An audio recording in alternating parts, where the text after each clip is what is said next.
Good afternoon, I'm Sean Yao, and this is One News Now. The government of Timor-Leste has rejected the request for asylum of suspended Congressman Arnie Teves. The Foreign Affairs Department confirmed the news in a statement. Timor-Leste also gave Teves 5 days to leave the country. The lawmaker, though, can still file an appeal during this period. Asylum is the protection that could be given by another country to an individual who had to flee their own nation due to fears of persecution or harm. If asylum is granted, the individual can remain in the other country. But for Justice Secretary Boying Remulla, Teves does not deserve to be granted asylum. The suspended congressman is the alleged mastermind in the killing of Negros Oriental Governor Roel Degamo. Well, there's a special provision in law for that.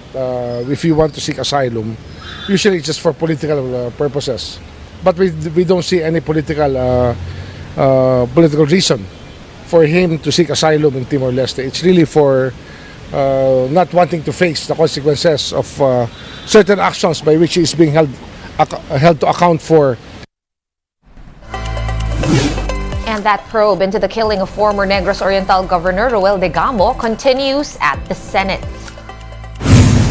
Public Order Panel Chairman Senator Ronald Bato de la Rosa earlier said that more witnesses will be giving their testimonies against Congressman Teves.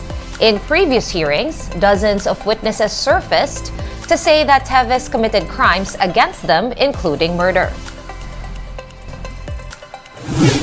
And Senator Bato has warned that retired soldiers could rage if their pension program is overhauled. Former PNP Chief Bato de la Rosa said that retired men in uniform could take to the streets if pensions are discontinued. This comes on the back of the Marcos administration's proposal to revamp the police's pension program in order to avert a major fiscal collapse.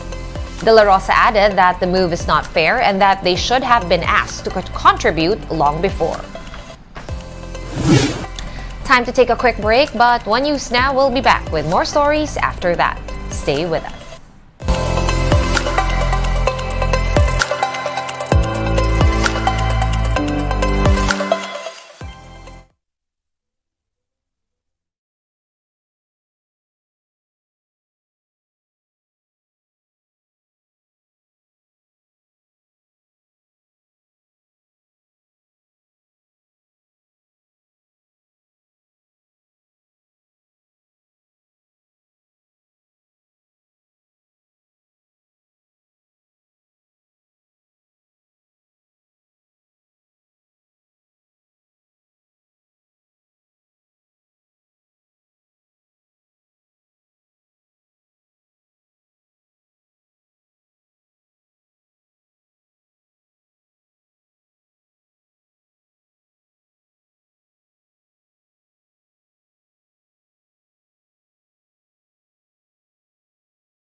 You're still watching One News Now. I'm Sean Yao. President Bongbong Marcos says that the Philippine government will continue appealing to the Indonesian government to grant clemency to Mary Jane Veloso. Recall that overseas Filipino worker Veloso is facing the death penalty in Indonesia over drug trafficking charges. Marcos Jr. made it clear that the Philippines never stopped asking for a commutation or even a pardon for Veloso. However, the president did note that he respects the conviction in adherence to Indonesian law. Marcos Jr. says that they always bring up Veloso's case with their Indonesian counterparts. Ang pass is that we continue to ask for a commutation or even a pardon or just an extradition back to the Philippines. And that is constantly there. That doesn't mean it's done. Well, I always at least bring it up na baka sakali magbago.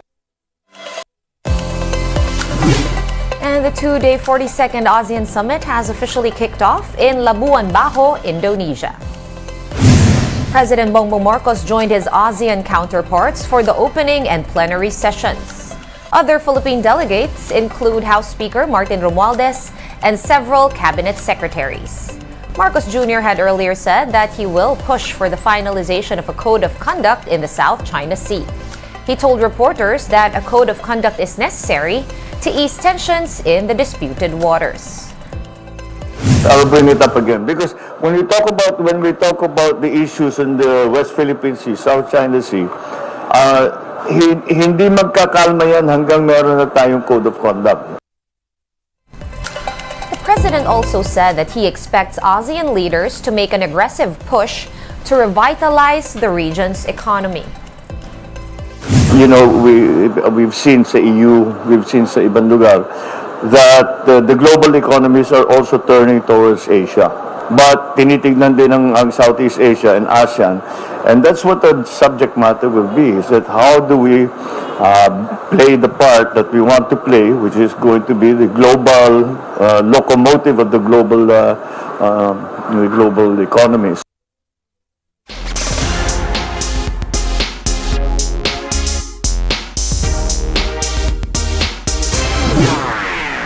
Let's check in on the SEA Games.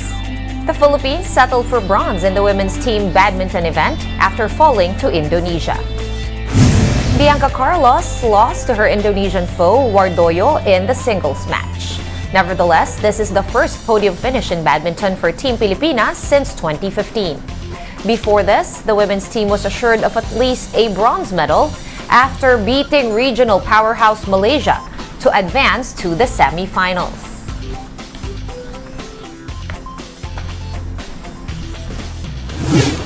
One News Now will be back at 3 p.m. I'm Sean Yao. We are One News.